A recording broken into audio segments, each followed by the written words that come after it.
Cette semaine nous apporte la décision sur les taux de la BCE, la déclaration de Janet Yellen et les données sur la masse salariale non agricole des États-Unis. Tous ces événements ont le potentiel d'influencer de manière significative la paire dollarienne. Takuji Okubo de Japan Macro Advisors nous entretiendra sur les perspectives de cette paire.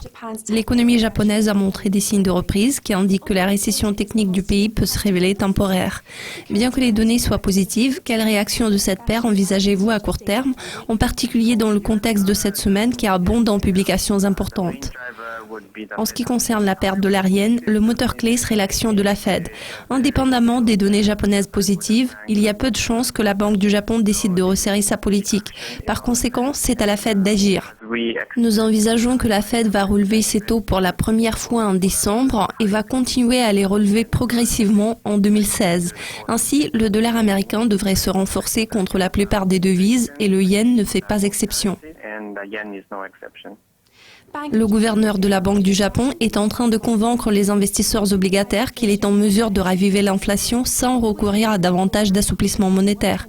Étant donné vos prévisions de 3 mois au niveau de 125, envisagez-vous une reprise de l'inflation dans un proche avenir? Je pense que la Banque du Japon sera contrainte de resserrer sa politique. Comme le gouvernement japonais se prépare à durcir sa politique budgétaire en 2017, l'économie japonaise est censée subir un ralentissement économique majeur, voire s'enfoncer dans la récession à nouveau en 2017. À ce stade, je pense que la Banque du Japon sera forcée d'assouplir sa politique monétaire à nouveau.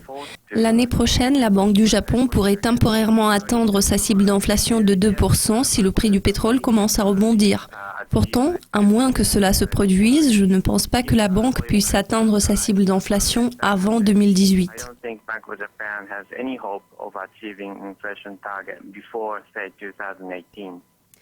Le Premier ministre du Japon a présenté une stratégie de récupération à 3 volets en mettant l'accent sur la revitalisation de l'économie japonaise, faisant appel à de grandes entreprises afin qu'elles augmentent leurs contributions.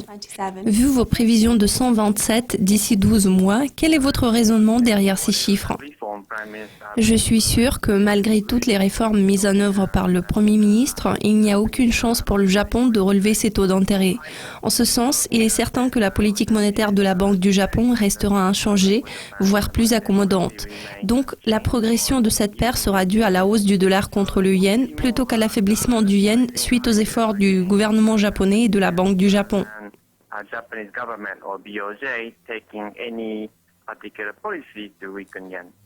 Merci Takuji, c'est tout pour le moment, mais restez à l'affût de nos mises à jour régulières pour être au courant de tout ce qui se passe dans le monde de la finance. À très vite.